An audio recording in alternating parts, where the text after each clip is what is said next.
I'm Charlie Rocket, and I'm one of the most passionate fews you'll ever see. I've come from a place of 305 pounds, diagnosed with a brain tumor, music industry executive, Grammy Award-winning, 2 Chainz manager, Travis Porter, Young Dolph, R.I.P. Bankroll Fresh. I had this entire life that I wanted to reinvent, and I had this crazy dream that I could reinvent and become a Nike athlete. Well, I did that. I was in the Colin Kaepernick commercial. I lost 125 pounds. I reversed my brain tumor, biked across America, did an Ironman. I'm on the cover of magazines like this. I never would have thought I'd be on the biggest running magazine in the world. But I got a crazy story, and I want to share it with you guys on The Passionate Few.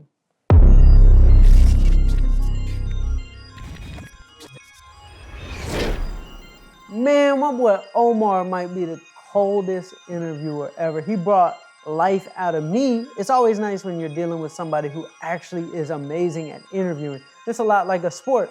If I played basketball against a sorry team, I might not bring my A game.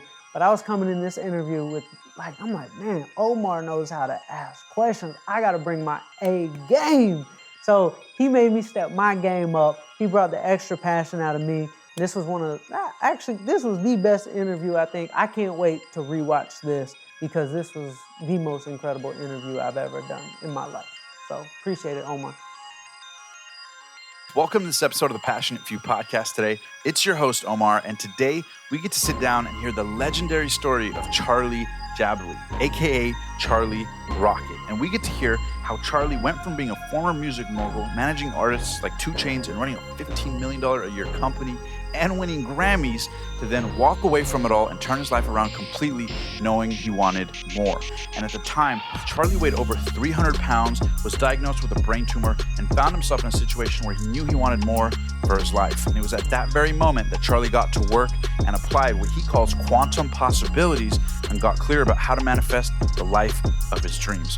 And since Charlie is getting in the best shape of his life, he's ran 5 marathons, including an Ironman. He's bicycled across America, and he's on a mission through his charitable efforts and speaking to awaken the greatness inside of all of you with this incredible story. So I want to encourage you guys to sit back, relax, enjoy the powerful interview with none other than the quantum possibility expert himself, the man who manifested his way into a Nike commercial alongside the likes of Serena Williams and LeBron James, Charlie Jabaley, a.k.a. Charlie Rocket. Thanks so much for being on the show today, man. Charlie. Thank you for having me on, man. Absolutely, man. Thank you for having us here in your beautiful home, man. I appreciate it. I'm glad I can share my energy with you and your entire audience, man. My man, it's an honor to have you on the show. And the reason that it's an honor to have you on the show is not only have so many people around the world been messaging us saying, you got to get Charlie on the show, you got to get Charlie on the show. Obviously, you turned your life around. You've been a manager for 2 Chainz. I mean, you got so much to your story, and you're only, 30 years old? 30.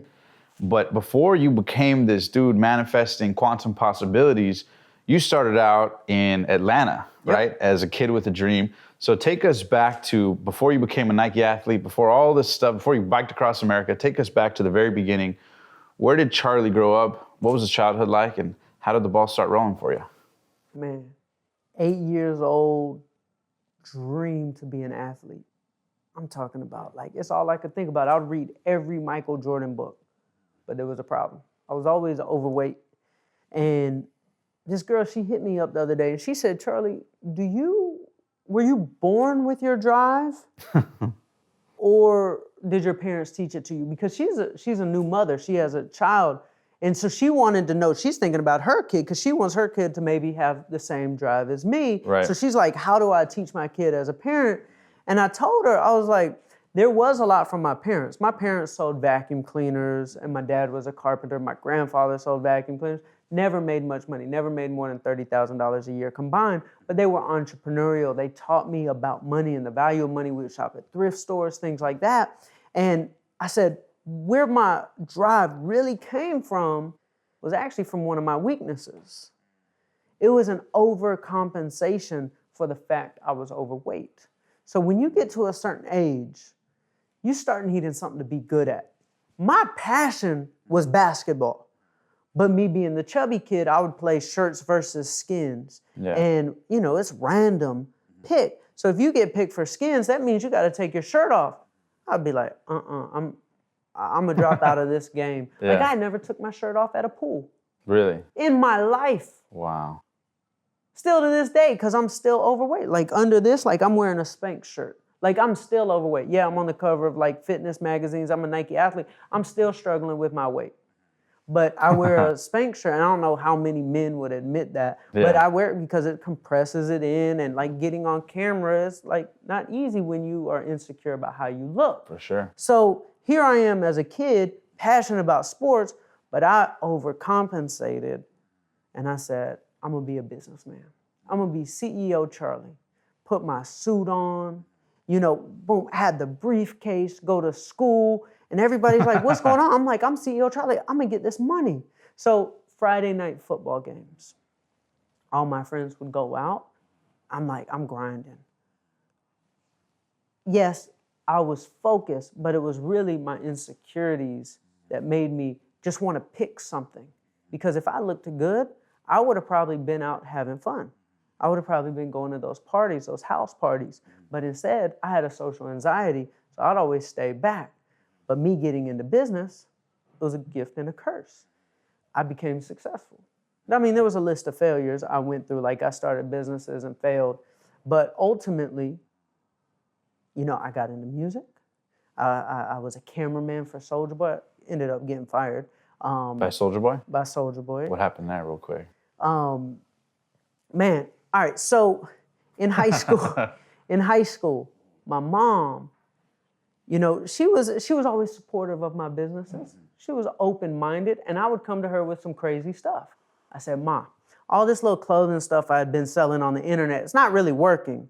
And all my friends, they're rapping. They're rapping now. Like, this hip-hop thing is big. This is the market, Mom. This is big. I'm looking at it like, I'm seeing an opportunity with rap. And I was like, can I put a studio in my bedroom? I lived across the street from the high school. So it made it easy for everybody. And when people got word I had a studio in my bedroom, it was just a $100 microphone. It wasn't a real studio. Yeah. Had the quilt, grandma's quilt hanging from the ceiling, like dust flying off of it. And ended up word in the school, Charlie's got a studio. So like 5 kids would come after school, then 10 kids, then 20 kids, then 30 kids. Next thing you know, you've got 30 guys sitting in the bedroom, flowing out into and everybody's writing music and hopping on songs. Some of the songs would end up being 20 minutes long because so many people would get on them. Yeah. And I thought to myself, I need to capitalize on this. The recording studio, that's cool, that's the beginning. But what if I owned the media outlet? So I said, Ma, I'm going to build a website. It's going to be a hip-hop website. Yeah. And Biggie Smalls had a lyric. Spit your game, talk your shit, grab your gat, call your clique. So I was like, I'm going to name my website spityourgame.com. So I built it, and I asked my mom for a video camera for Christmas, and I started making music videos, and I built this website that became massive. Now, at the same time, I was going broke because the website, it was like SoundCloud before SoundCloud. On MySpace, you could only upload 8 songs. On mine, I'm like, you'll be able to upload unlimited amount of songs. It'll be embeddable into MySpace. So everybody was putting it on their MySpace. My server bills were thousands of dollars a month. Wow. This website's blowing up. And how old were you at the time? I'm 16, 17 years old. So you went from being a kid in Atlanta. How many siblings do you have, first of all? Older sister. So you got one older sister. So you went from being a kid in Atlanta who has all these little crazy dreams coming up, trying this, trying that, hiding behind the insecurities of your weight. Right. Pick up the persona, CEO Charlie. Yep. You're trying different endeavors, t-shirt hustles, things aren't popping. You see the opportunity for music. Yep. This stuff blows up. Before you know it, you got a site paying thousands of dollars in high school. Yeah. Yes. Holy cow. Okay. It wasn't all rainbows and butterflies because I was not making any money. Like, I didn't know I was a tech company. I didn't know about like if I was in Silicon Valley, I'd be raising capital to but I'm in Atlanta. This is just about the music.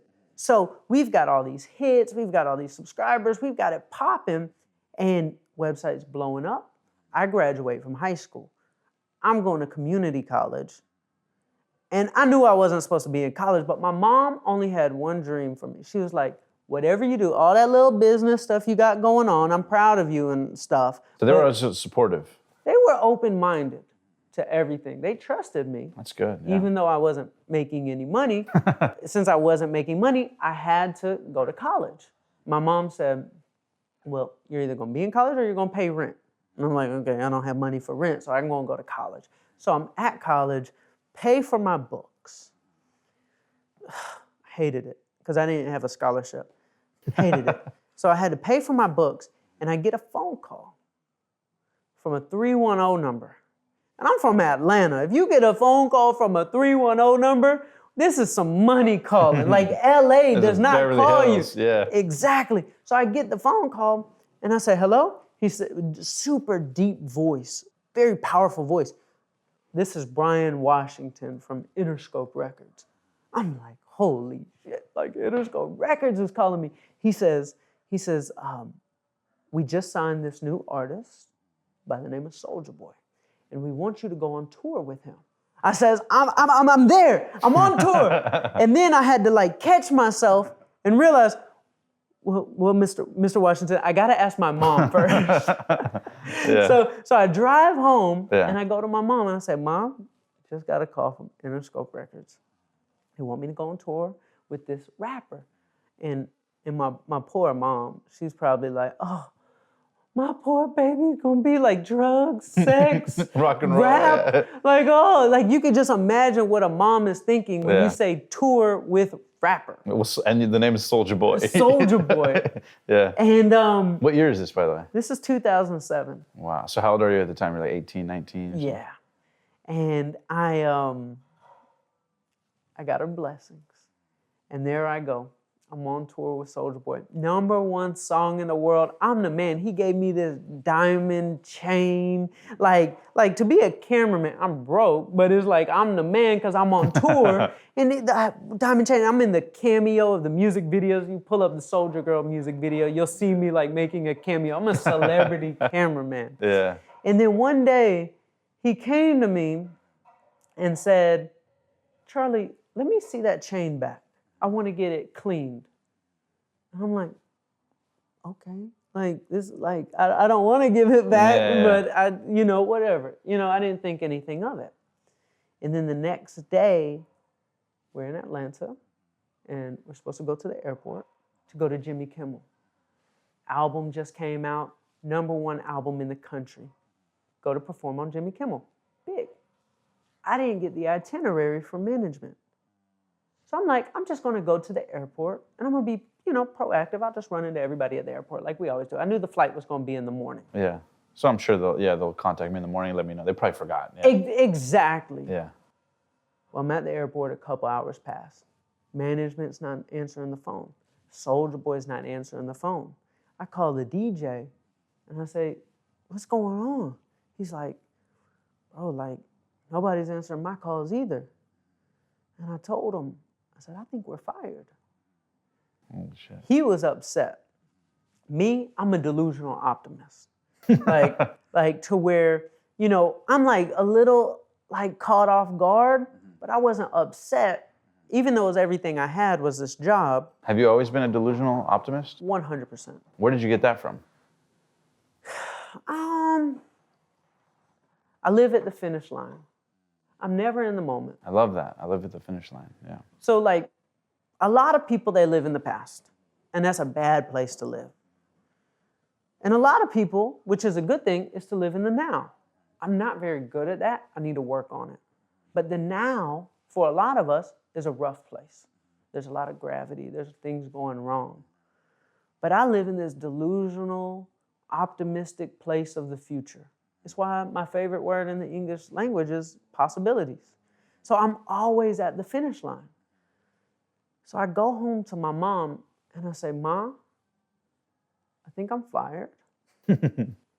And she said, well, you got to pay rent if you're not going to go to school. I said, I just got fired. Like, what do you mean I got to pay rent? But she was tough on me. She made me who I was. She made me a man, And I said, Ma, the whole cameraman thing, that's not where the money was. I've got an idea. Yeah. She said, what you got? I said, out there on tour, I got to see who really made the money. And it was the manager. I'm going to manage rappers. She said, what do you know about managing rappers? I said, I'm going to be the best in the game. I'm going to be the best in the world. And reality hits. And I end up being a street team member. And I'm like passing out flyers. For who? For any kind of artist So like you can find? party promoters. Okay, yeah. So I'm at the NBA All-Star game in Louisiana. Drove on a bus with like 9 other street team members, and I'm passing out flyers as this huge dreamer who had just got off tour with the diamond necklace passing out flyers, but I'm like, it's okay. I want to ask you real quick about that. How did Brian Washington call you from Interscope? How did he hear about you or know you do videography work at all? SpitYourGame.com was big. Soulja Boy requested me. When Soulja Boy got signed, he said, because Soulja Boy lived in Mississippi. I was in Atlanta. I had the whole dance movement going crazy in Atlanta.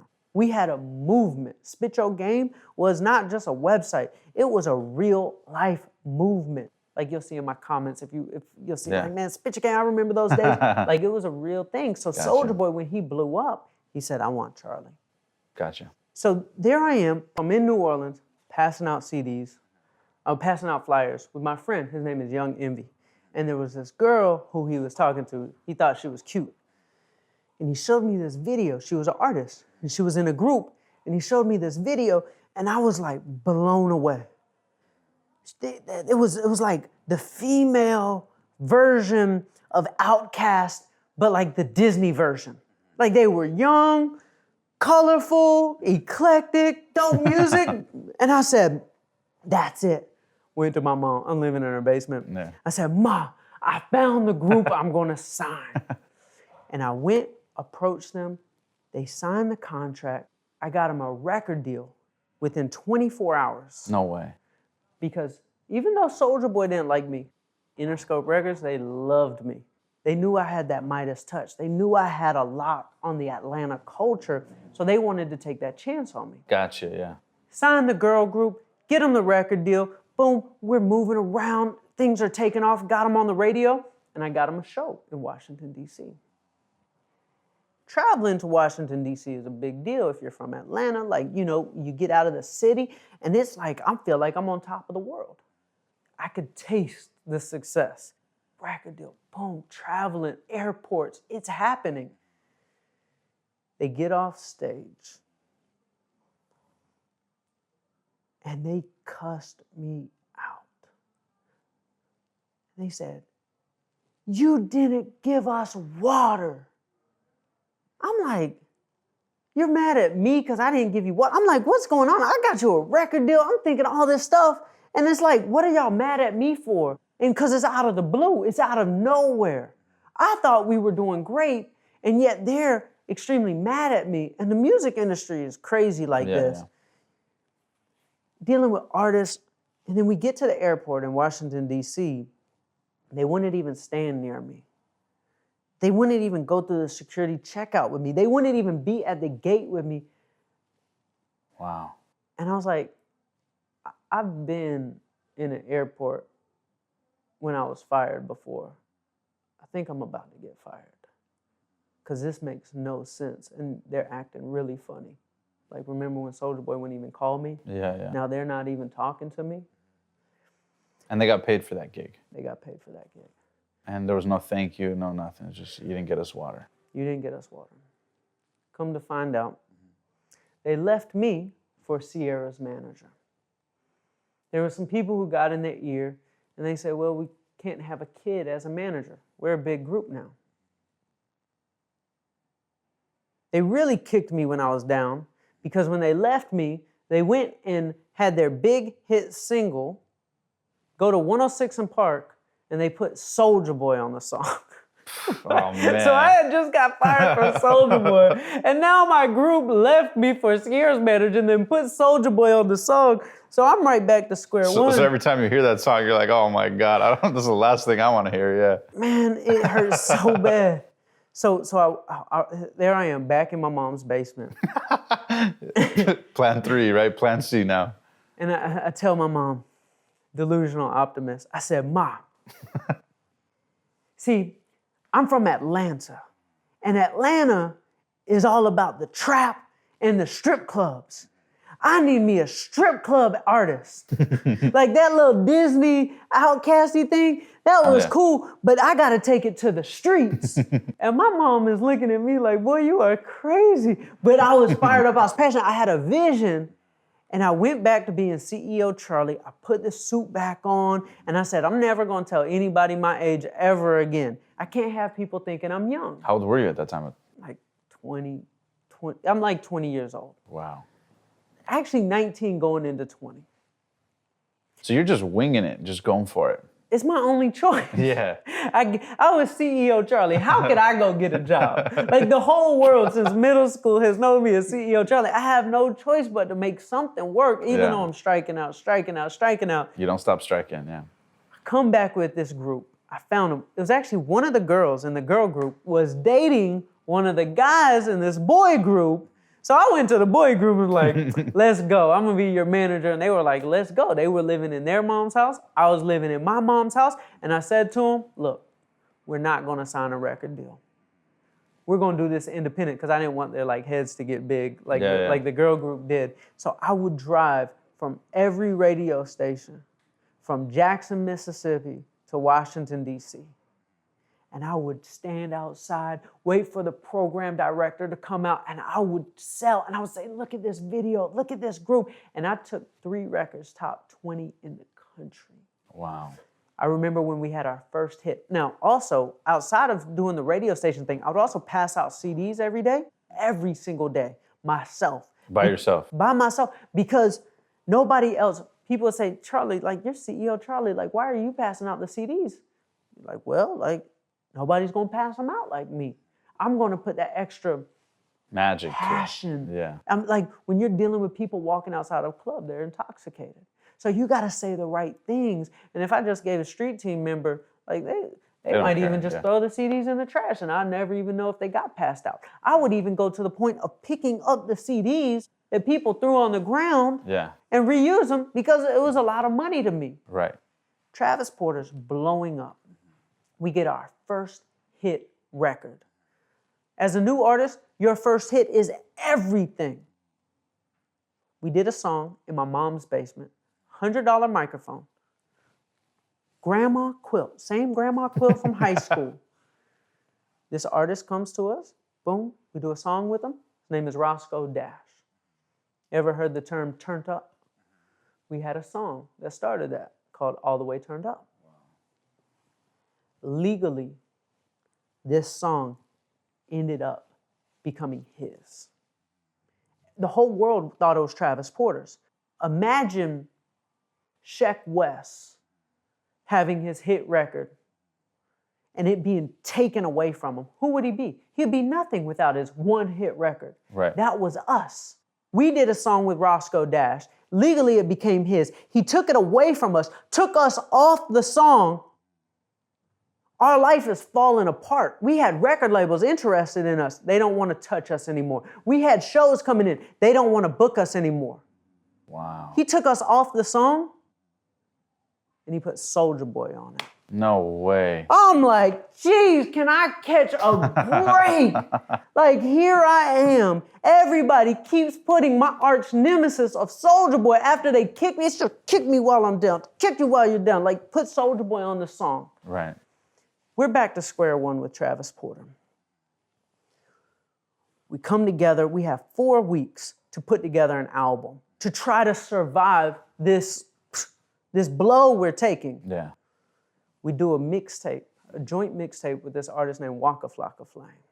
I'm like so desperate. It was hardly a joint mixtape. We did like 2 or 3 songs together. And I'm like, I got this idea. We're gonna do a joint mixtape together. We'll use like 4 of your songs, 4 of our songs, and then like the couple songs we did together. So I'm pulling up on Waka Flocka Flame on the south side of Atlanta, in the hood, at the Church's Chicken with my laptop saying, can you record an intro to this mixtape? Like cars and sirens are in the background. And then like we chop it together like they're in the studio together. So like Travis Porter's talking, Waka Flocka Flame is talking. You can go pull it up. It's called Streets Are Us.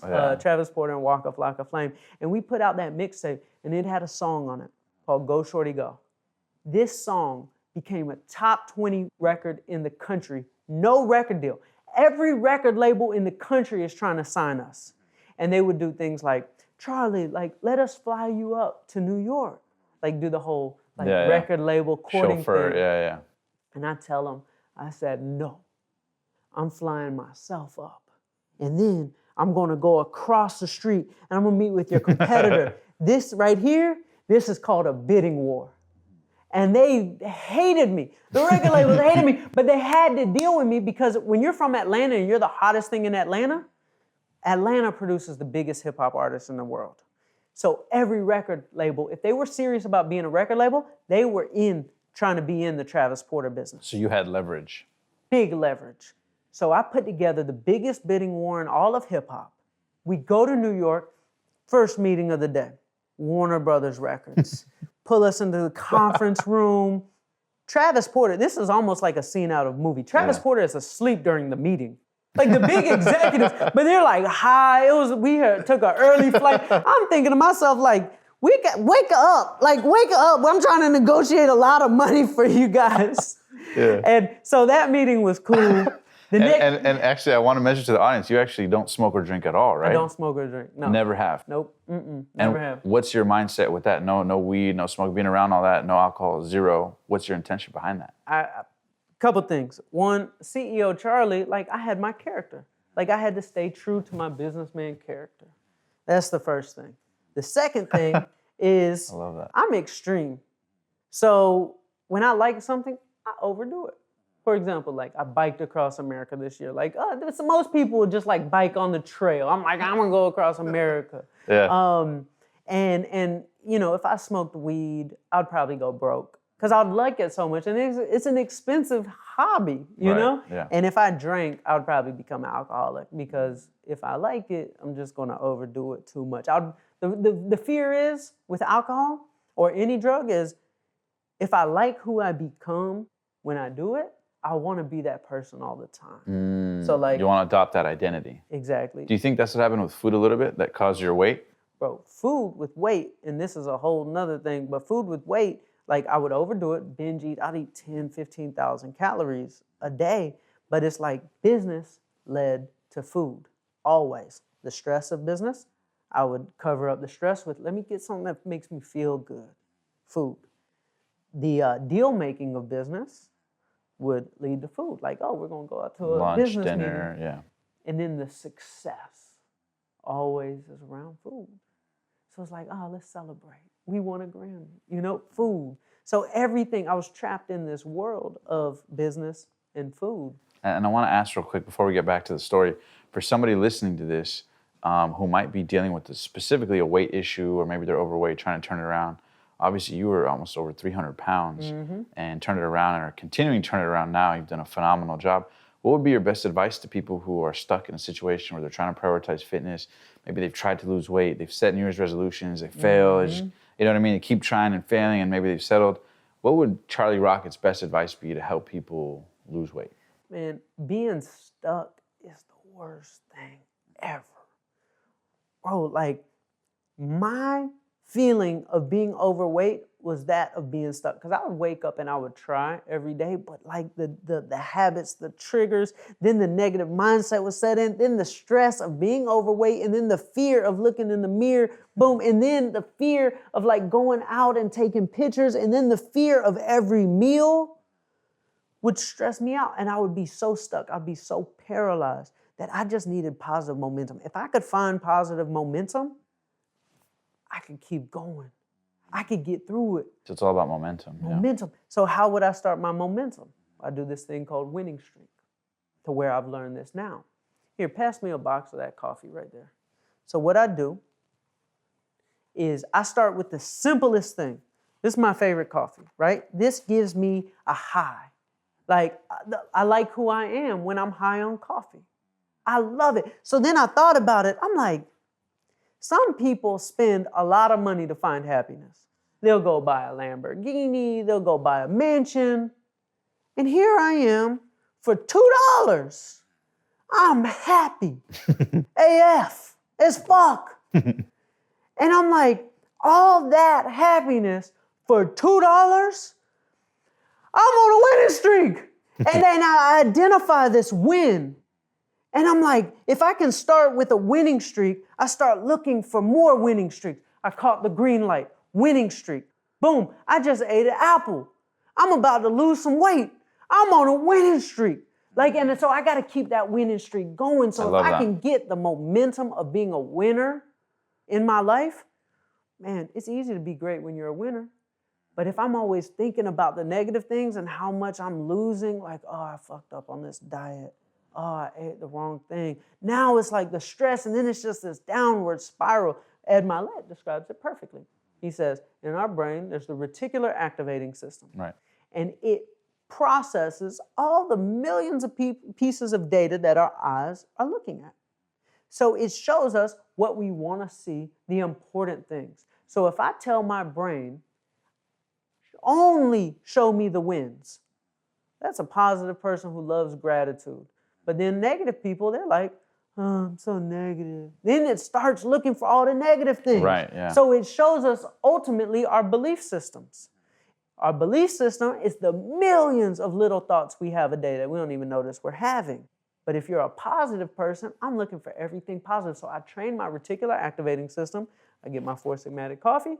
I'm on a winning streak. I catch a green light. I'm on a winning streak. And if you're on a winning streak, guess what you want to do? Win some more. Come on, I got to keep it going. I say it all the time. Call the Guinness Book of World Records. Because I'm going for the longest winning streak of all time. I'm just literally in this delusionally optimistic place. But there might be bad things happen around me, but my brain can only think about one thing at a time. It's not like a computer can do like a whole bunch of things. My brain can only think, am I thinking of something positive? I'm thinking of something negative. If I'm looking for my winning streak all day with the stupid little things, I'm sitting here doing an interview with you. I love that. I'm on a winning streak. I love that. So tapping back into the story, talking about food and business, going to these business lunches. We're in New York. Record deal, negotiations. Monty and Avery Lippman, the most powerful men in the entire music industry. Universal Records. They're taking us, we had just left the Warner Brothers meeting. We're headed out to Mr. Chow's. I had never eaten at Mr. Chow's. Are you nervous at this time? Is the whole thing surreal to you? Or you're acting like you belong here? Yeah. It's a movie. I'm acting like I belong here. I had worked so hard for this. I loved my product so much. I built it up with my own 2 hands, so I was confident, even though I'm 19 years old. I'm confident. This is my show. This is a bidding war. Y'all are going to give us this money, and we're going to do it my way. Because I had been doing it everybody else's way, and I got drugged through the mud, but this is my chance. We're at Mr. Chow's, big deal. In Atlanta, the most popular place I had ever been to was Benihana. Like Mr. Chow's, we're eating things I never ate. They're like, yeah, this is like lettuce wrapped tacos. I'm like, why would this be so expensive? But hey, it tastes pretty good. Put a little sauce on it. Yeah. And then they got the kebabs and all sorts of stuff going on. And the meal had to be $3,000. I could taste what my life was about to be like. I could enjoy eating at Mr. Chow's all the time. Yeah. So we leave that meeting, and the last meeting was with Jive Records. We go up the elevator. Doors open. Hundreds of people clapping and chanting, Travi, Travi, Travi. They're all wearing Travis Porter shirts. I look at the walls, and they're covering up Britney Spears with Travis Porter posters. They're covering up Justin Timberlake with Travis Porter posters. I'm like, now this is who we need to sign to. I'm feeling the vibes that they're giving us. And it's incredible because we're in there celebrating, and the big boss comes over to me. He says, we want to give you $2 million. I'm thinking to myself, $2 million? We did it. We did it. We finally made it. This is incredible. I'm antisocial. Party's over. I'm antisocial. The fellas, they're going out to the club with Universal.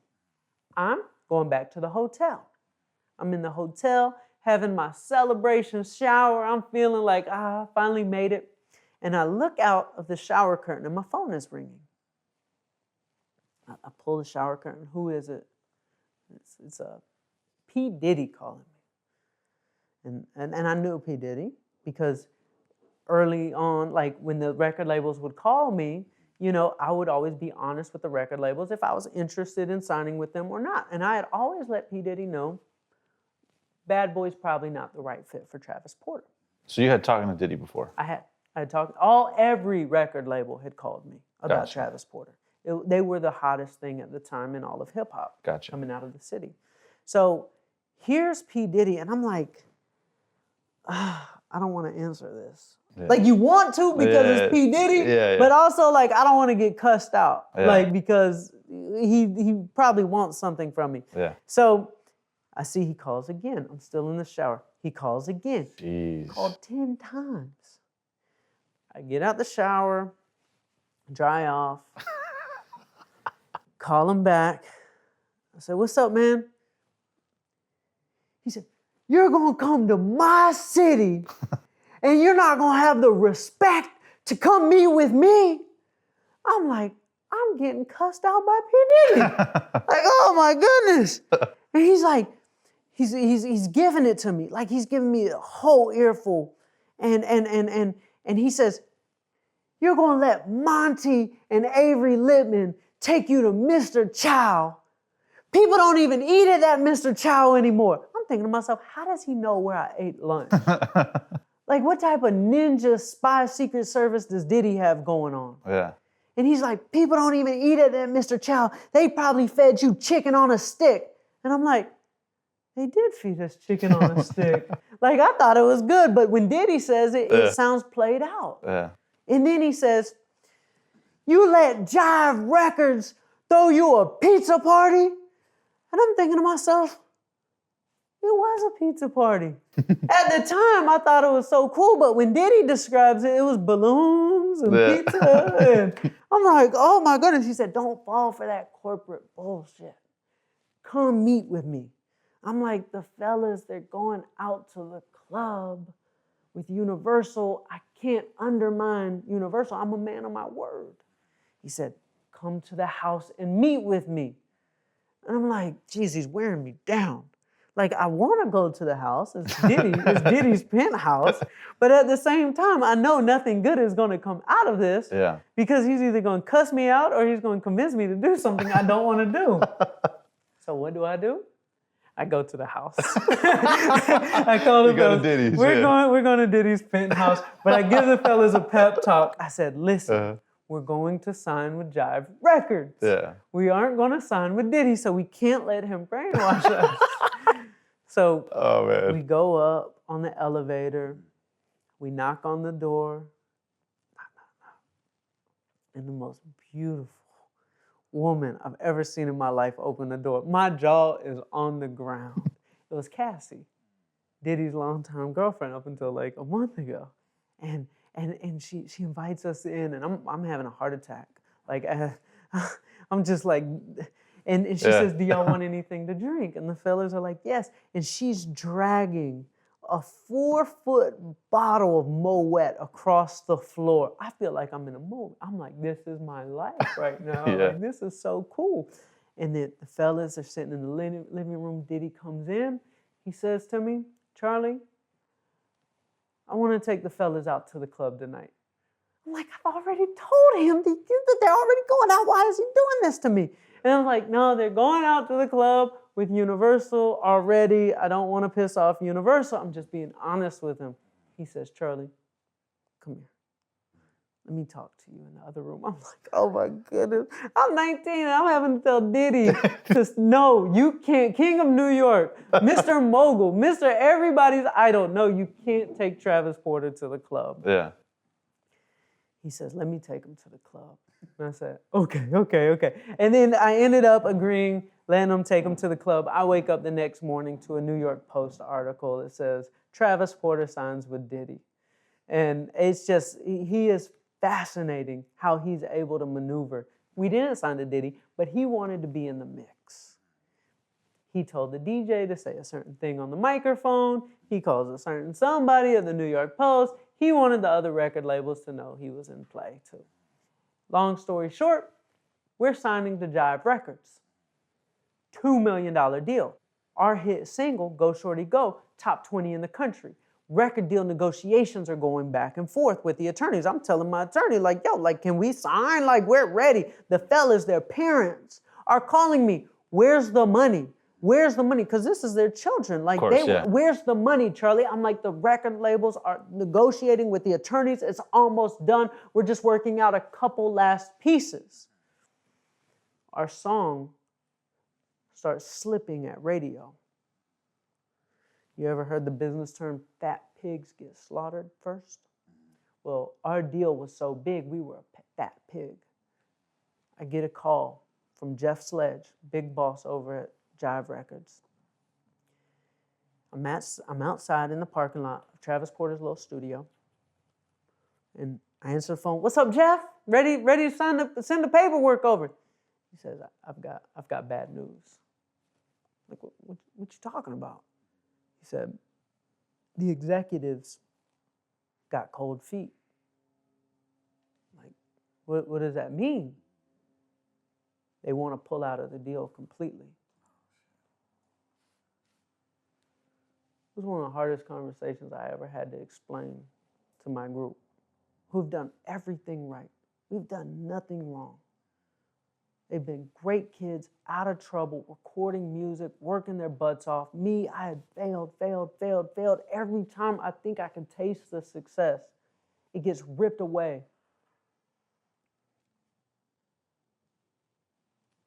We're back to square one. Shows started slowing down.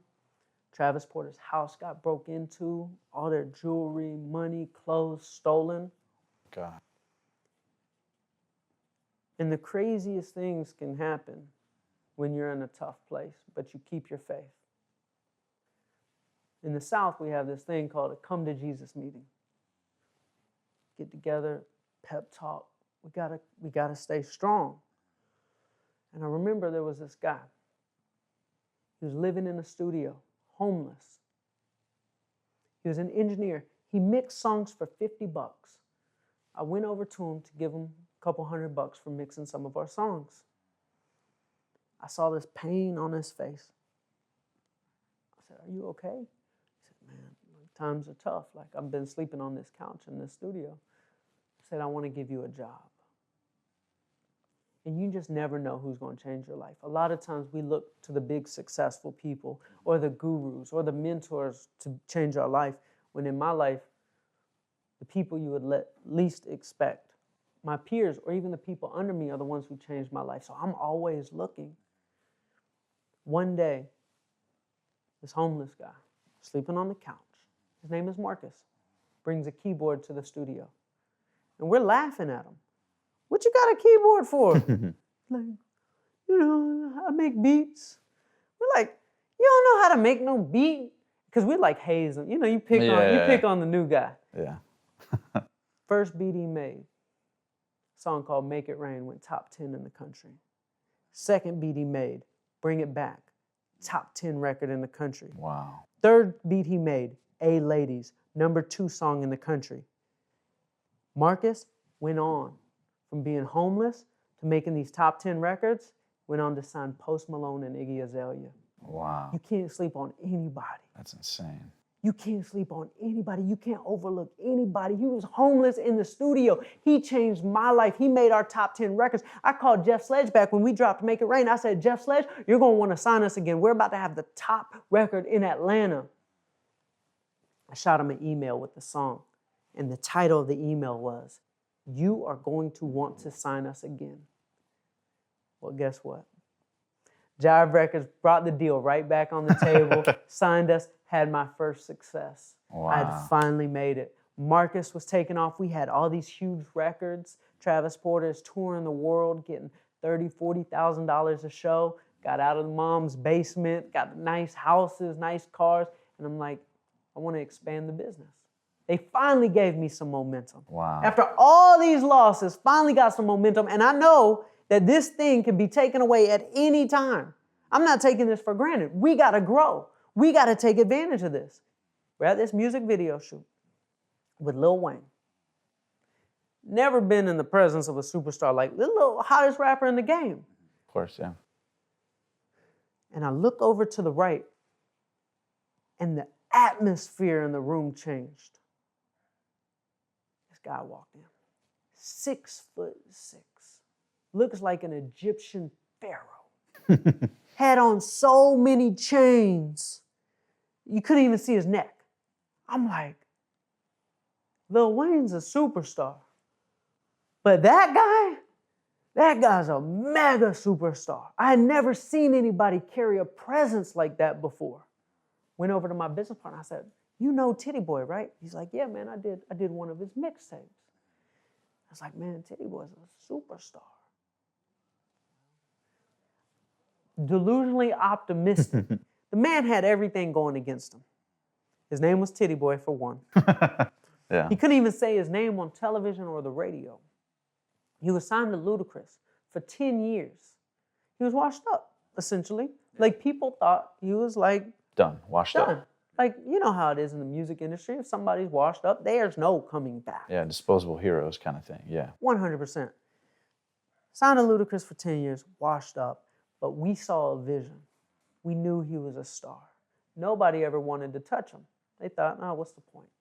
Everything's messed up in his career. And we approached him, and we said, we want to manage you. He laughed at us.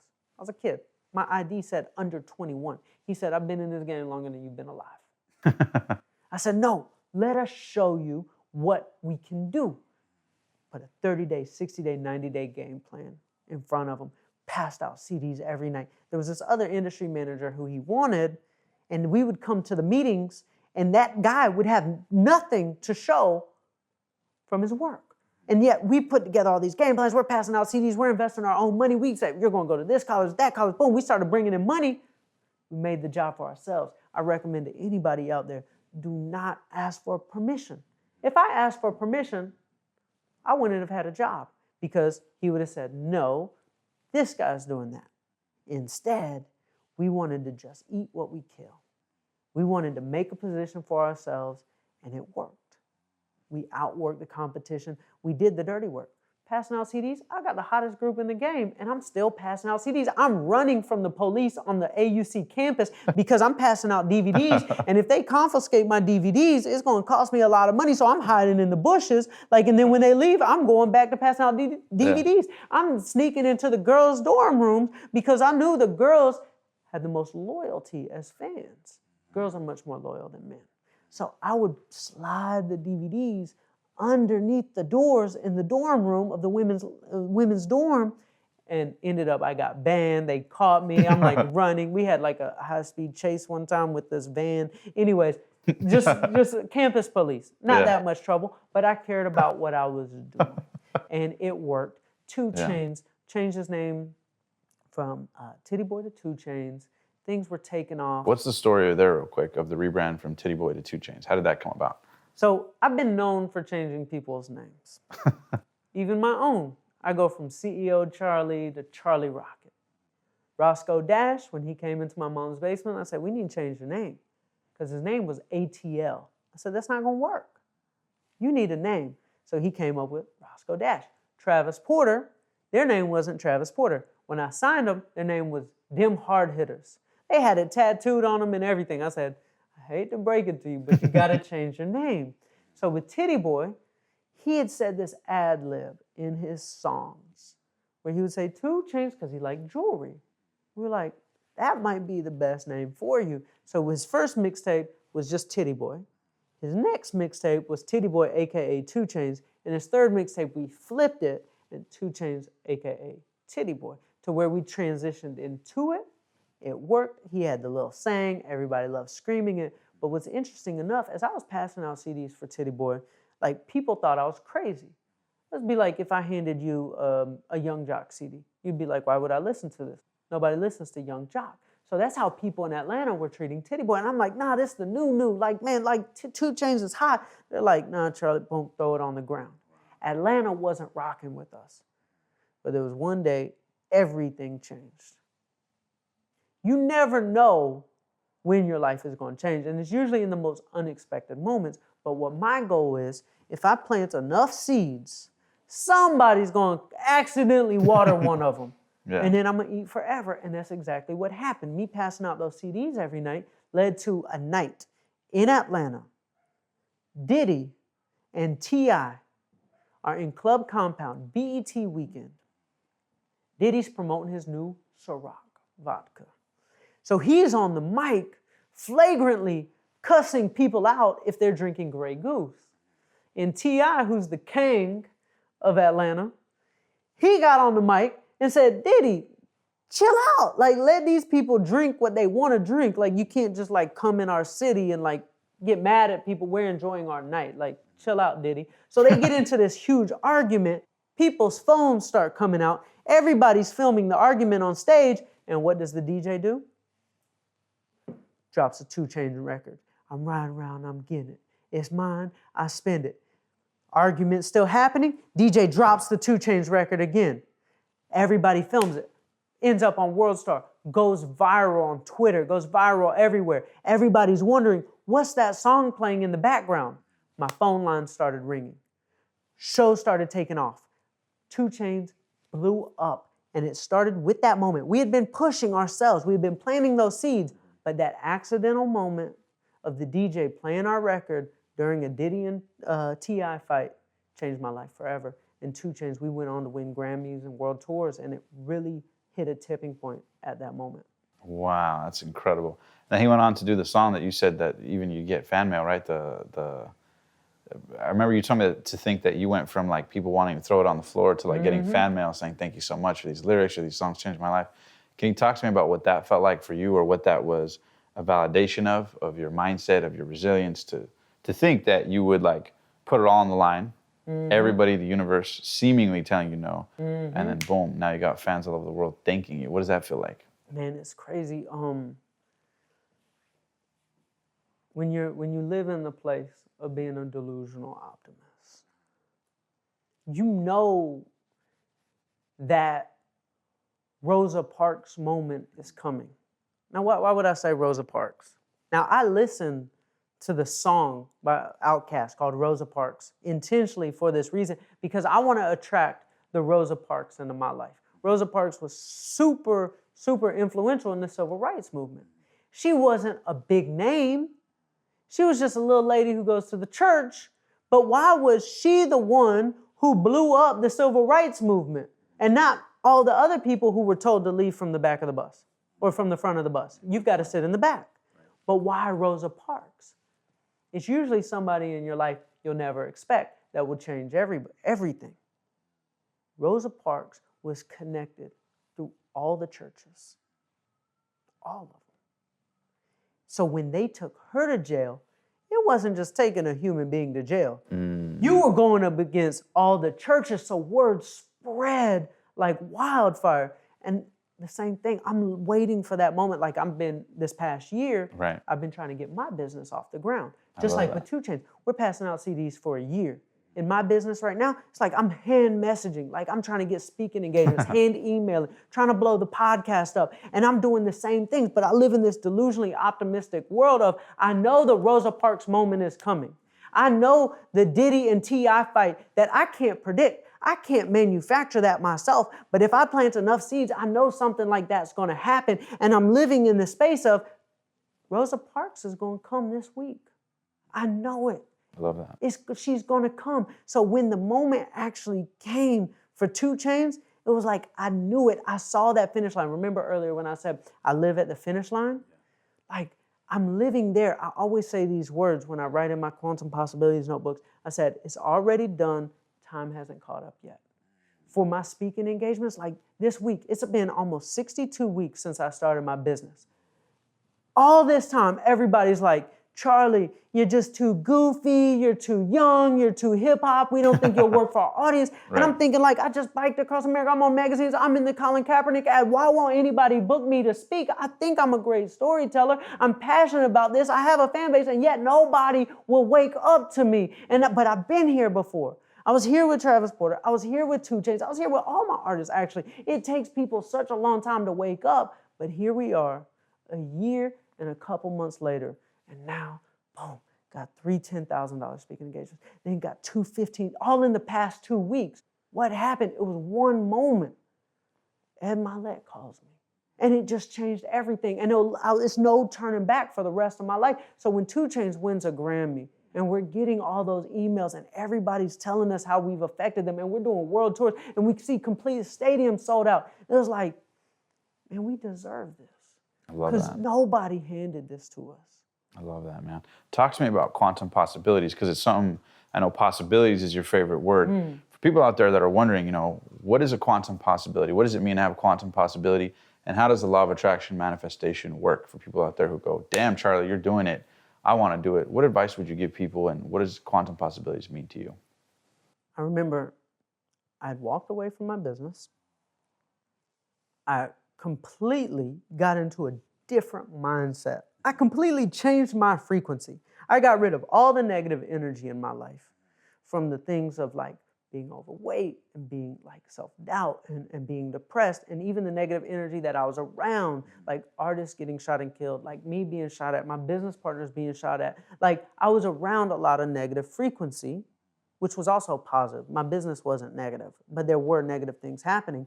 But I completely transplanted myself into nothing but positive frequency, and all these crazy things started happening in my life, and my tone changed, the words changed, my vibe changed, my frequency changed.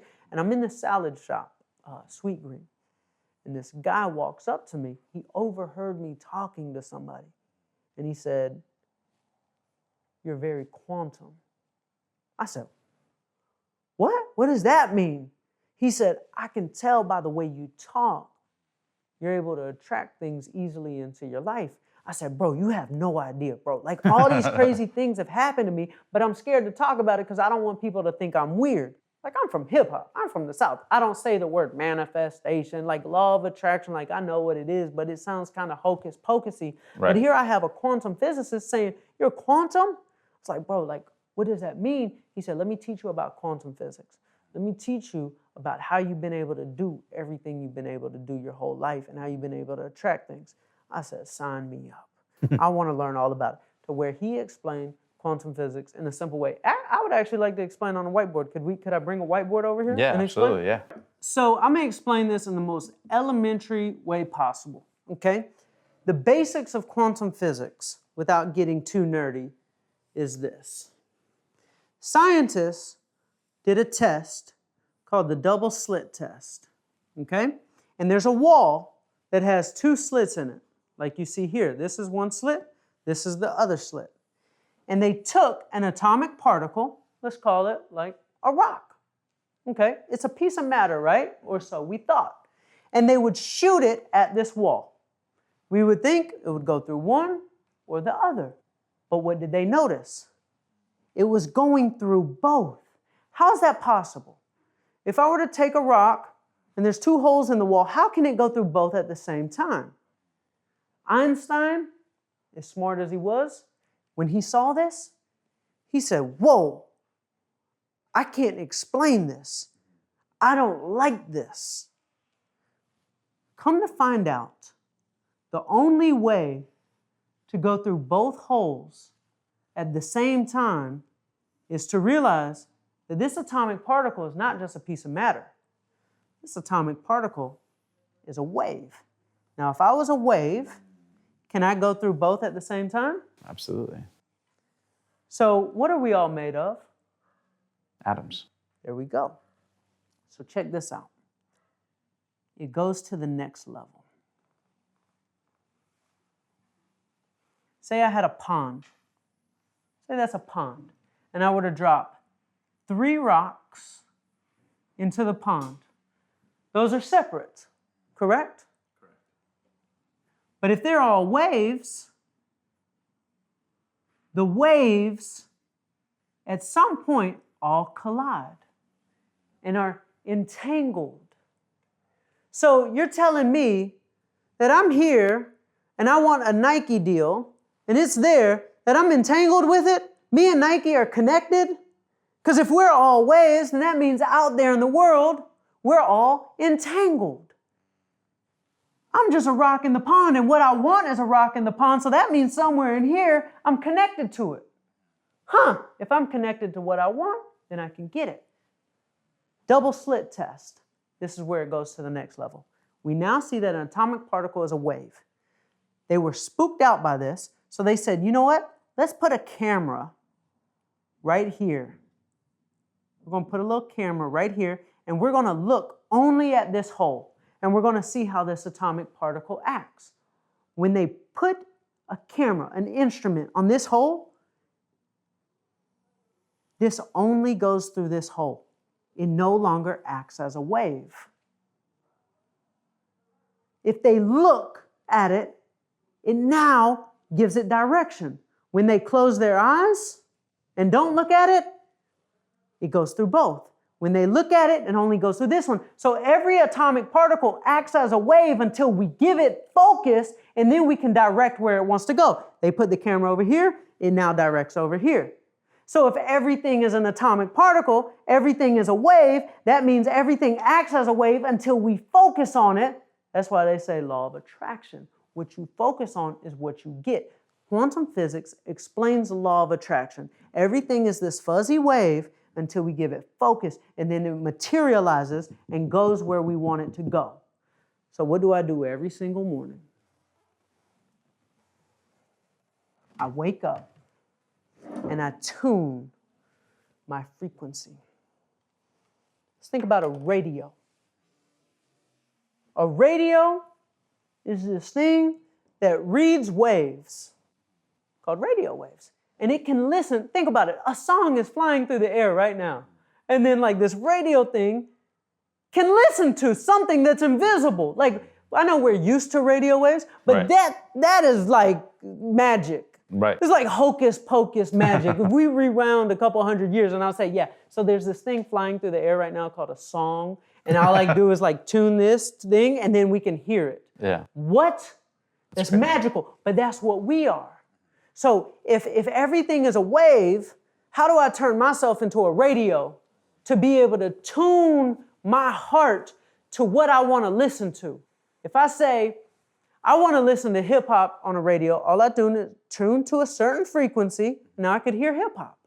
Well, what if I want to tune to the money station? Or what if I want to tune to the success station? I could then receive that. So I treat myself as a radio. I'm trying to tune to the station so I could get what I want to hear. So I go into my notebooks every single morning, quantum possibilities notebooks. And I've been doing this for years. These are notebooks ever since I was a kid. I didn't call them quantum possibilities notebooks back then. But like this is a notebook, like I'll show you, like I'm in high school here. This is a letter I wrote to Joe Rogan. I wanted to be on his podcast, and I just wrote him an open letter. He didn't respond, but you know what? It was worth a try. But he will soon. He will. It's already done. Time hasn't caught up yet. I love that. So like if I would look through, I would write down all the things that I want when I was a kid. Like this is old school stuff, like push-ups. Like here's my push. I'm trying to get fit. Like I'm in high school. I'm like super overweight. I'm like doing my dad's like rental property numbers. Like he had rental properties. So I'm like what it was, what it is now, and the money difference. So I was like, as a young kid, I'm doing this. But as I get older, you'll see the quantum possibilities. Like this is January 18, 2018, right? Let's tune to one of these pages. And I'll say something like, quantum possibilities, money is abundant. My cameraman will change my life. Oprah is ready to work with me. Like, I wanted to attract Oprah into my life, and then her producer of 25 years walked right into my life and produced my whole Bike Across America tour. I had no relationships with Oprah. It was a freak accident how it happened. I would write Can you get into that story, just for the audience who might want to know? So, from the moment you wrote it, walk us through. Someone could, watching this, could see the bite-sized steps, or listening to this could hear like, holy cow, how did it go from pen to paper to reality? This is a great page. The title of this page is This Is Easy. I'm literally saying everything I write down is going to be easy to have into my life. I'm accepting the fact that things don't have to be hard. Why can't it be easy to get what I want? That's right, I do the same thing. So number 2, I say, hire full-time cameraman and editor. So I'm writing that down every day, trying to get a cameraman and editor, and I just couldn't find one because everybody told me what I was looking for was crazy. And I would write this down every single day. I just moved to LA, nobody was there. And then on this day, Quantum Possibilities, number 2, says, cameraman and editor search and found today. It will be easy. I'm sitting on my couch an hour after I wrote this.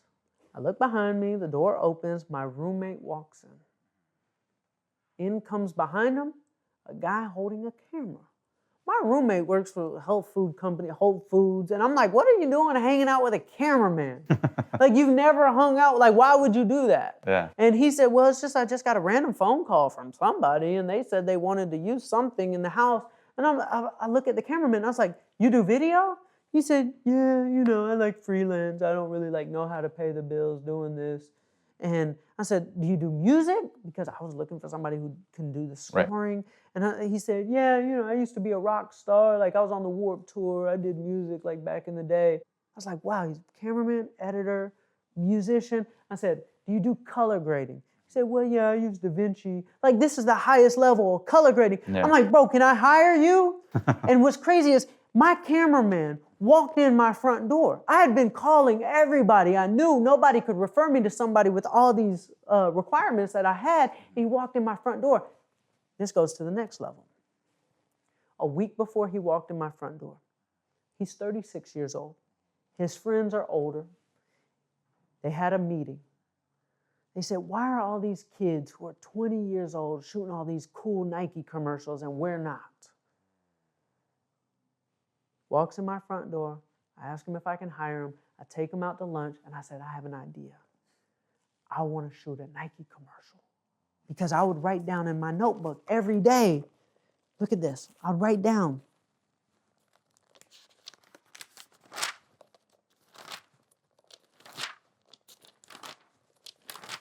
Quantum possibilities. Let's see. Look, Nike wants to work with me.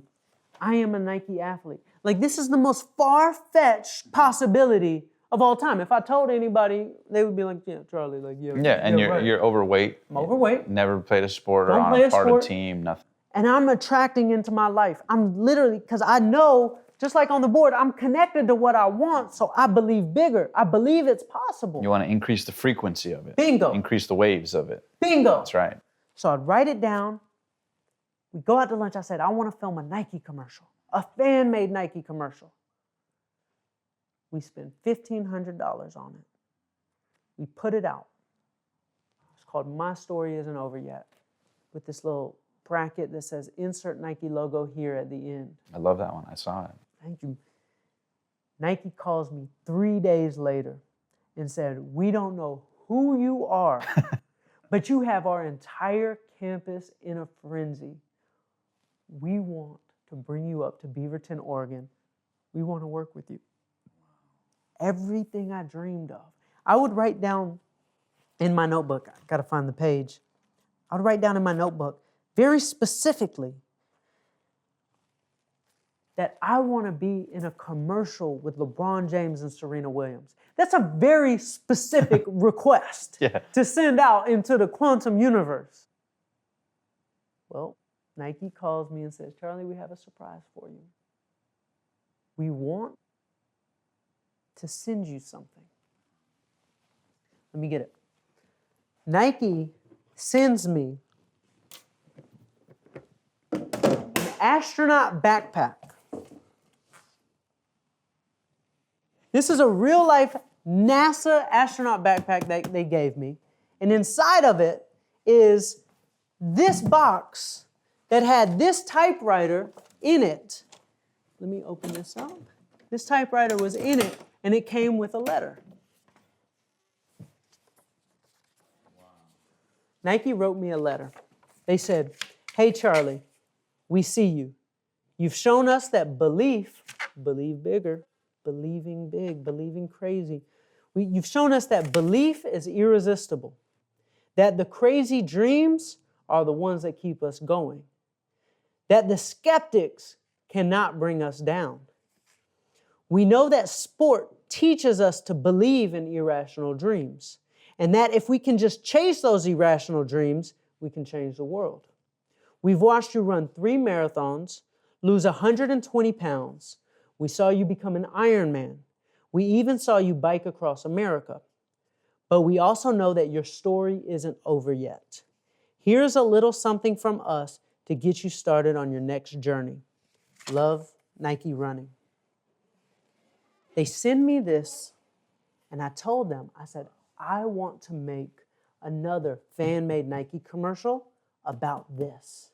So I created this inspirational film about this astronaut backpack falling from the sky and then me turning into an astronaut, and I got in a space shuttle and I go to outer space. And it sounds stupid, but when you pull it up, you'll see it looks like I'm really in outer space and it will make you emotional. And I said, the title of the commercial is called Dream Crazy. I get a call after I released that fan-made Nike commercial. And Nike says, we have a surprise. There's something big you inspired us to do, and we took our company in the direction of platforming alternative athletes. And this year, after they saw my fan-made Nike commercial, my story isn't over yet, they platformed over 200 alternative athletes, not professional athletes. They gave them deals. They gave people like me deals, and they included me in the biggest sports commercial that have maybe ever existed, the Colin Kaepernick commercial. And they titled the Colin Kaepernick commercial, Dream Crazy. The same thing I titled this commercial. So it was an amazing, amazing story that exists from all the quantum possibilities that I just thought in my head, and I wanted to manifest it. And here we are. The craziest things you could think of can come true. Wow. How proud is your mom of this? I mean, when I retired from the music industry, I said, here, let me move this up. I said, Ma, I'm going to retire from the music industry. And moms only want one thing. They want stuff to talk to their friends about how proud they are of their kids. That's right. So when I told my mom I'm going to retire, she said, well, what am I going to tell all my friends? Because I was giving her so much to talk about. Right. And here I am going to leave my business. And I said, Mom, don't worry. I'm going to give you plenty to talk about with your friends. And, you know, she didn't really understand it at the time. It was scary for my parents to see their son walk away from everything. Or tell them that he's going to have a Nike deal when they're used to you being 300 pounds overweight. Yeah. That's right. And it all came true, and she got to see me create in just a year's time. I mean, this whiteboard right here is already made. I put this on my Instagram. Let me get this. This is what it was like in a very short period of time. And you're on the cover of Runner's World magazine. Runner's World, the biggest running publication in the world. But this is what changed in a short period of time in my life. And it goes to show, like, we can change a lot. You know, the 1 year can change your life forever. Charlie's life, 2017, brain tumor, 305 pounds, binge eating disorder, afraid to go out in public, like literally, like fear. Like, we got to go to the club. Like, I got to take pictures. Like, being in the music industry, that's kind of weird, like being afraid to go out. Never had a relationship, ever. Like, I would always use the excuse of like, oh, I'm grinding as like a cover up for the fact I'm insecure. Never had a relationship. And I was taken from the world. I was just a consumer, buying houses, buying cars, buying food, buying shoes. Like, I never gave back to the world, but I was dying. And then what I became, I completely changed my algorithm, completely changed my frequency, started reversing my brain tumor, 185 pounds, vegan as fuck. I'm, you know, oddly enough, you know, afraid to go out in public. Now I'm a public speaker. Yeah. You know, like that's crazy. And, you know, in 2018, I had my first girlfriend. You know, I wrote here, like, we broke up, but Like we're still cool, we're still friends. But it was like nice being in my first relationship. Yeah. Like that was amazing, and most importantly, I'm giving back to the world and I'm living. So like Wow. anybody watching, you could turn it around. Once you get that winning streak going, you could turn it around like massively. Like you could become a whole different person. So I hope that inspires you guys just a little bit. Thank you so much for sharing that with us on literally the power of changing your life by decision. Talk to me a little bit about the brain tumor and how you were able to turn that around, because I didn't even know that. That's crazy. Man, when I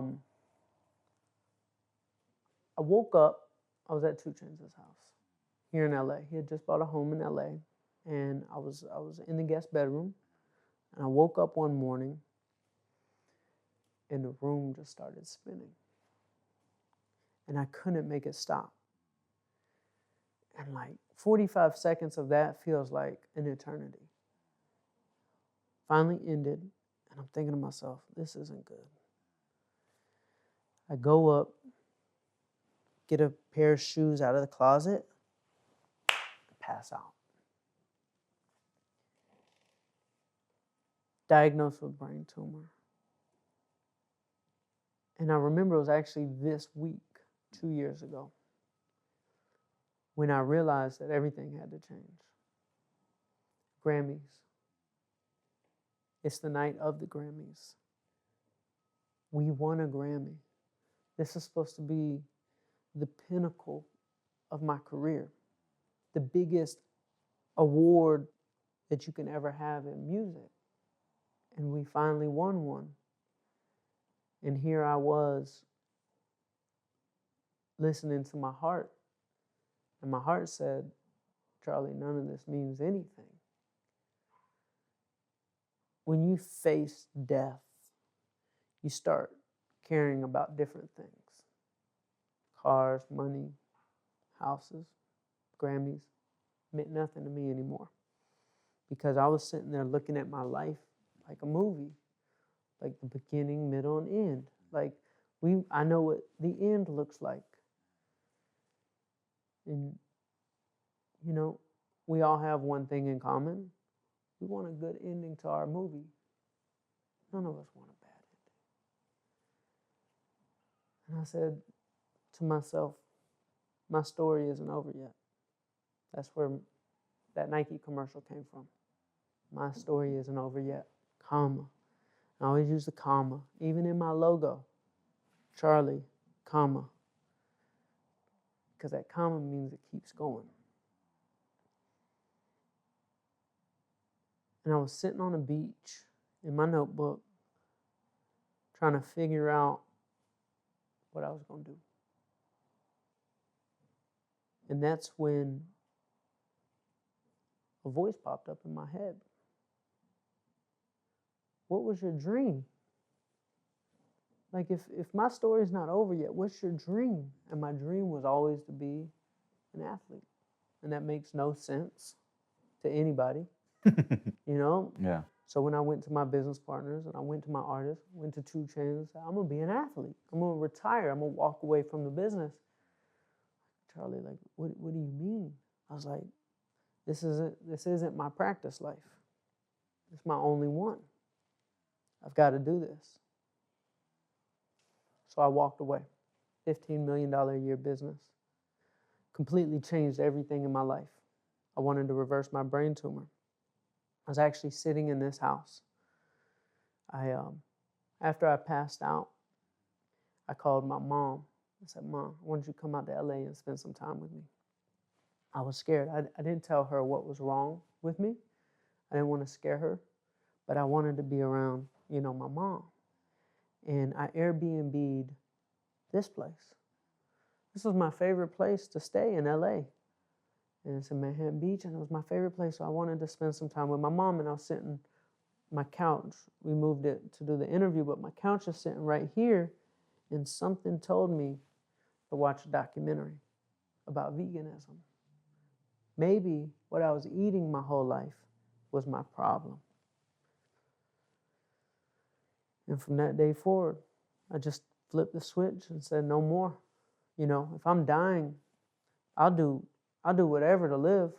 You know, it's like when somebody's holding a gun to your head, I'll do whatever you tell me to do. And I went vegan, walked away from my business. I changed my frequency. I asked myself, if you are what you eat, is what I'm eating dead or alive? Everything I was eating was dead. No wonder I was dying. Anything that's dead, is the frequency high or low?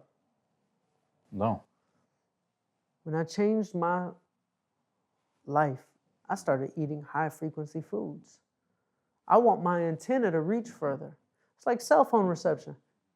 Back when I was 305 pounds eating dead food, my antenna, 1 bar, cell phone reception. Actually, wasn't even 1 bar. I was in an elevator. All the negativity in my life was blocking the reception. I have no reception. That's how low frequency I was.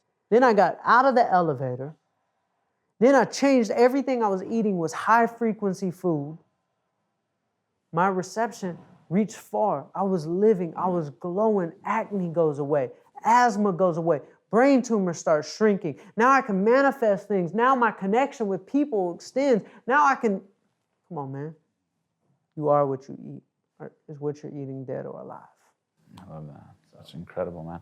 What's been the most unbelievable thing for you? Obviously, you've turned it around a lot. You've done some amazing things, built a multi-million-dollar business, and then walked away from it. Everything you ever wanted and worked for, got there and found out that wasn't really what mattered, really what you wanted. So being on this side of the fence, what would you say ends up being the most important thing? Like, what's the thing you're most proud of anything you've done in your life thus far, from everything you've accomplished? And I would say the giving back. Really? When I biked across America, biked into Phoenix, and the teachers had just went on strike. There was this one school, they didn't have any budget, so we're in there helping paint.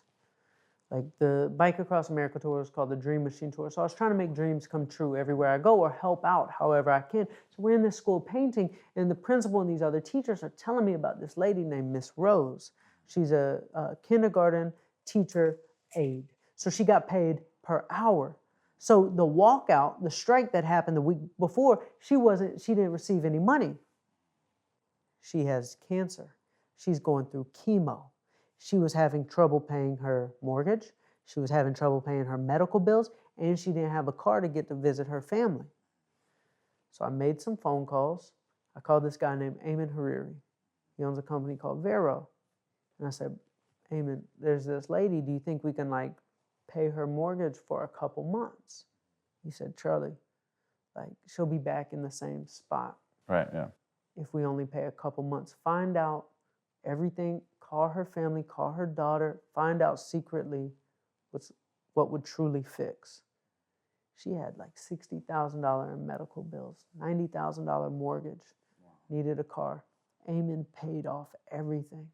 The news, cameras, everybody was there. And what's even crazier about this is quantum. This is quantum. It took us a week to organize all of this give back, to buy her car, to get the wire transfers from Eamon, to set everything up with the family, to get the family in town to surprise her. And I'm walking into the classroom to surprise her. And my friend George taps me on the shoulder. He said, Charlie, you're not going to believe this. Do you know what today is? I said, nah, what? He said, today is National Teacher Appreciation Day. Wow. I said, that's as quantum as it can get. That's crazy. It doesn't get any more quantum than that. We're all connected. This was all planned. This was all we're doing this give back. It just happened to be this day that we're biking through America, and we pull up in Phoenix, find out about the story, and then we organize it. And on this day, National Teacher Appreciation Day, we're giving all this to her. So then we bike to Houston, found out about this girl. She's in high school, about to go off to college. She was in an abusive family because her family put her up from adoption from Ethiopia. She's in America by herself. Abusive family she gets adopted to. Gets the police involved. Ends up homeless, supporting herself, own apartment. But she's going off to college and she doesn't have the money for a car to get to school. She works at Starbucks. So I wanted to surprise her at Starbucks with a car. Buy her a new car, I called it a Toyota Corolla. And I love that. And Starbucks told us we can film inside. So I'm buying the car, signing for the paperwork. We're 4 hours away from giving it to her, and I get a phone call saying, yes, Starbucks says you can't film inside. I'm like, I just bought a car. Like, how am I going to give it to her? Like, we've got all this set up. I've got our teachers coming. I've got everybody coming. I've got the news media outlets coming. Right. So I said, can I film outside the Starbucks? They said, yes. I said, this is what we're going to do. We're going to hide in a dumpster. I said to the manager, just have her take out the trash. I'm going to jump out of the dumpster. Car pulls up. She's terrified when I jumped out of the dumpster. Her teachers are all hiding behind trees and bushes. And like everybody hops out. I jump out of the dumpster. Car pulls up. News cameras come out. We surprise her with a new car. We did that all over America. When we got to Atlanta, we gave a girl with an amputated leg, we gave her a running leg. I organized 150 people to go on the first run with her. We gave away 305 pairs of sneakers, like 70 or 80 off-whites we gave away. I set Atlanta into a frenzy, but my goal was to set Atlanta in a frenzy with running shoes. You expect people to go crazy over Jordans or Yeezys or something like that, but nobody's ever gone crazy over running shoes. So I did a scavenger hunt all over the city. Then I did this big scavenger hunt with 150 people all gathered together to surprise this girl with a running prosthetic leg. We surprised her. The doctors were there to hook her up. We all went on the very first run with her. So those are the things I'm most proud of. I love that, my man. Now, in wrapping up here, I want to ask a question, and there's tons of content, and I would encourage everybody to go follow Charlie Rocket, go check out his podcast, check out everything Charlie's about, because I believe you're a true soul that's out for good in the world. But I want to ask you, for people listening around the world or people watching this on YouTube, you know, you've got so much wisdom, but if I could condense and say, hey, Charlie, you got 5 minutes to give the world your best piece of wisdom to make their life a masterpiece. You know, whether someone's in their 20s or 30s or 40s or a teen or 50s or 60s, there's a lot of people older who feel like, damn, I'm not young, you know, I'm past my prime. Can I really turn my life around? Maybe they've been overweight. Maybe they've been in an unhealthy relationship for years. Or maybe there's somebody young with a dream, or maybe somewhere, you know, anywhere in between. But they're trying to make their life work and they just feel like it's not working. From Charlie Rocket, what would be your best piece of wisdom if the world gave you a mic and said, 5 minutes, give me your best piece of wisdom? In 5 minutes or less, what would it be? When I walked away from my business and I stopped listening to all the noise, I took a 1-year break from social media. I stopped consuming everybody else for a little while. And it allowed me to start studying the greats. Because social media will have us studying the people who yell the loudest. That's right, yeah. And when I got rid of all the noise, I got to look at the biggest things in the world. And I discovered one thing. It all started with the concept of influencers and how they act versus the most influential people in the history of the world and how they act. Because we live in a world of influencers where everybody says, I'm so perfect, follow me. I'm so rich, follow me. Or I'm so successful, follow me. And then I look at the most influential people in the world, and all this actually started was with a Google search. And I developed this theory called the I am you theory, where influencers are saying, I'm nothing like you, follow me. The most influential people in the world are saying, I'm just like you. I am you. Follow me. So I did a search. What is the number one grossing superhero franchise in the world?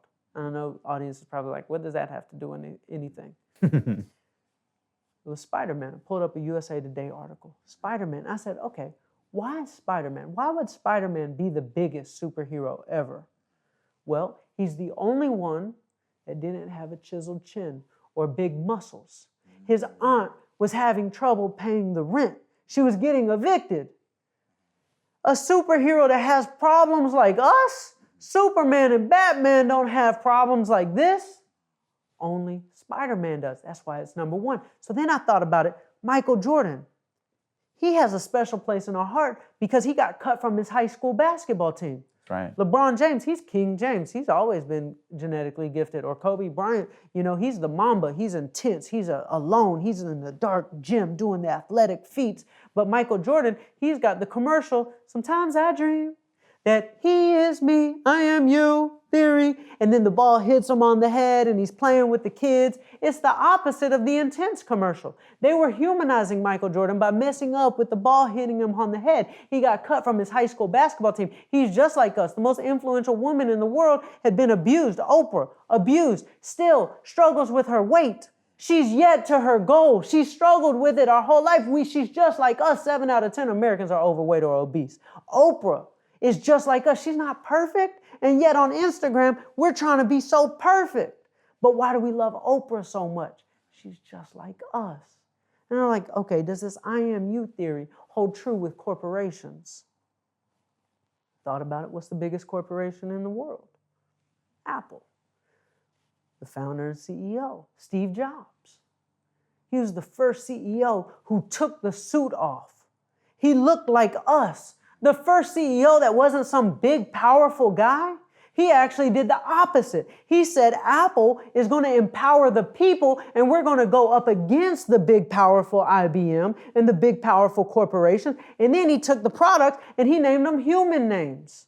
Lisa, Macintosh, not Inspiron 3000. He's making his products just like us.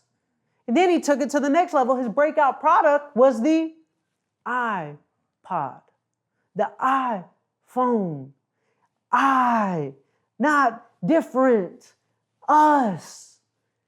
This I am you theory works in personal branding, works in friendship. It's called being honest. Let's stop.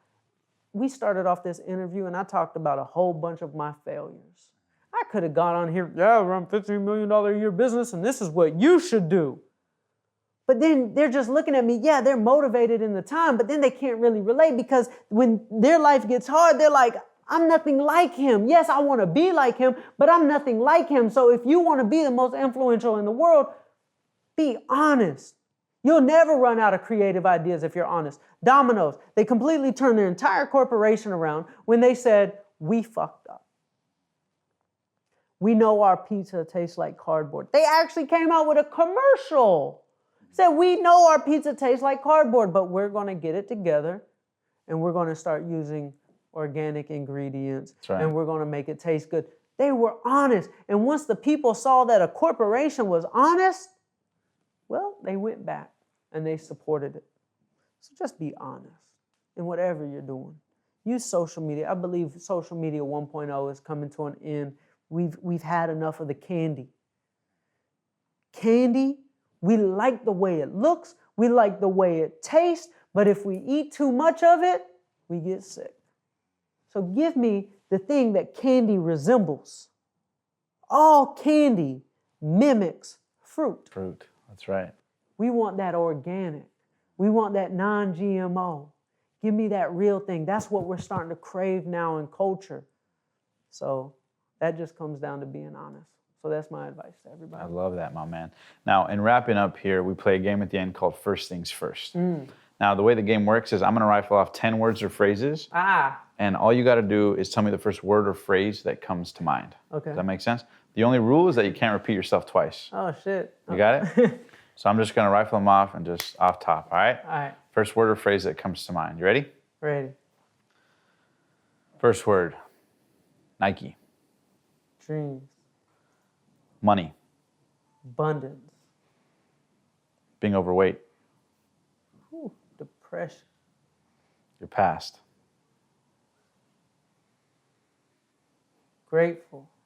Your legacy. Ism. Can I describe that? Ism, legacy. Too many times we make our legacy about us, but if we make it only about us, when we die, the legacy dies. But if we create a legacy that's about other people and how other people can be affected for thousands of years, when we die, the legacy can keep living. For example, Martin Luther King created a legacy. It's almost like he's still here. It's not like he's gone. He's still here. I see the streets. I have friends. Like, we interact. He's here. He created a legacy that's going to carry on for millions of years. He's still here, even though he's dead. That's legacy, that ism.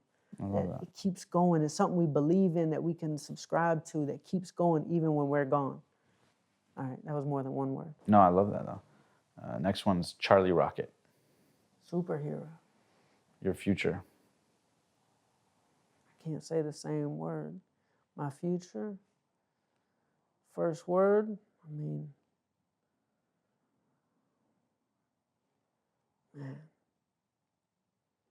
Crazy. Crazy. Passion. Kanye West. That man's passionate. I remember I would be at his house, right? So he's crazy, but I've never seen somebody so passionate. It made me look internally like, I need to step my passion game up because he's sitting here giving a rant about how paper is the future. And I'm like, you sound a little crazy, like paper, like magazines and these exotic papers are the future. But I'm like, how is this man this passionate? I need to be that passionate. That I learned to be more passionate from Kanye West because even though some of his ideas aren't good, the man's passionate about them. And I want that. I want to be that passionate in my life. And I want that to like spread to other people. So Kanye West is my word for passion. I love that. And I want to do two more, but I'm going to interject for the first time ever in the game and ask you, what was it like being with Kanye, being around his energy? You know, if you could shed light on that.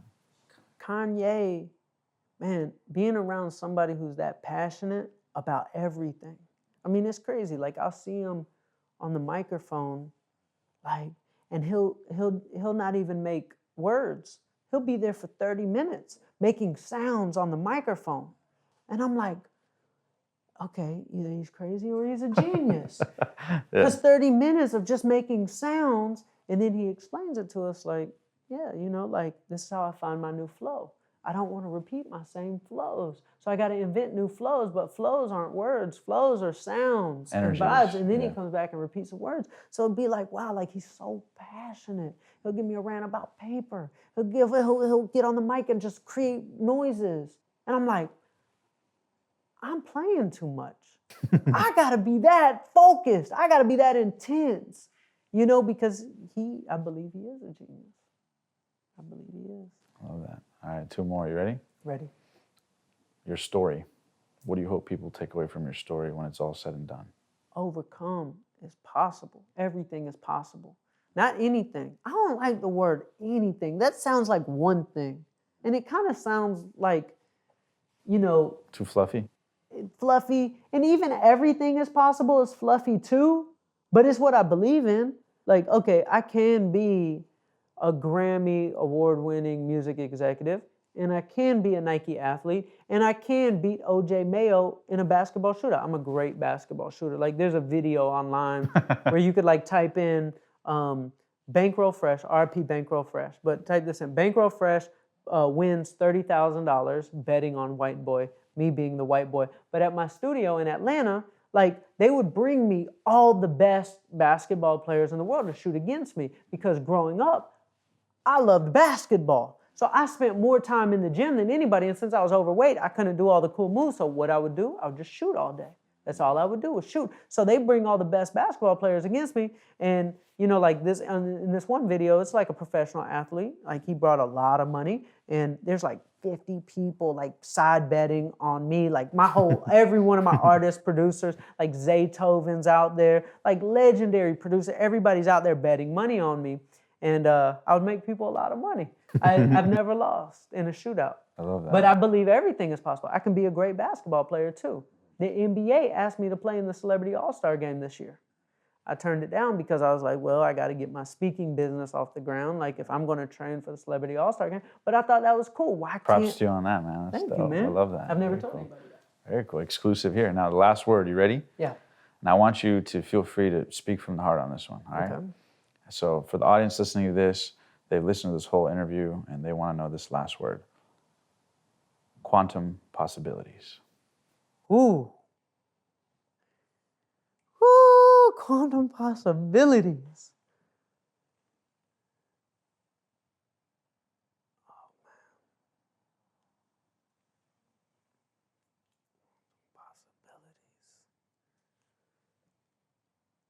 not even a word for it. It's just a frequency. Quantum possibilities doesn't have a word, man. It's a frequency, bro. It's that feeling that when you look up in wonder, like, possibilities. It's a feeling. So that feeling of wonder, like when you're an 8-year-old kid and you could just create this whole world in your head as you're sitting on the floor playing with a car, or like, I want to be an astronaut. It's this feeling of that it's possible. I love that one, man. Thank you so much for bringing those quantum possibilities to the show. And thank you guys for tuning into this episode. Be sure to check out Charlie and follow him in the links below on social media. And be sure to pay attention because Charlie Rocket is taking off very soon. Take care, guys. And until next time, thank you for being one of the passionate. If you guys enjoyed that video, be sure to hit that subscribe button right now because every week we bring you the very best in personal development content, interviews, and insight to help inspire you to take your life and your dreams and make them a reality. And also, if you want to know how to book dream guests the same way I have, you can check the link below for my top 3 secrets. So if you have a podcast or a show or whatever it is and you want to collaborate with them, if you click that link below, I'll give you those top 3 secrets to help you get in touch with anybody. And also, don't forget that The Passionate Few is available on media platforms as well. So you can subscribe to the podcast. And until next time, thank you for being one of the passionate few.